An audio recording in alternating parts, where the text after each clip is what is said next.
Si considerem la nostra vida com un que va amb un avió que ha d'afrontar situacions difícils, no?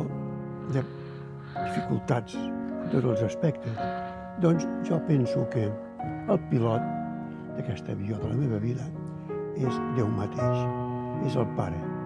Per tant, confio del tot en Déu Nostre Senyor. I l'espòs us els deixo als seus mans, al seu cor. Sí, miro de superar el que es pot. Viure sempre amb confiança, amb els altres, amb Nostre Senyor, amb mi mateix. L'edat és avançada. Sé que hi ha un final, però s'ha d'acceptar amb voluntat de Déu. Amb pau, amb serenor, perquè ell és l'autor de tot bé i tota cosa.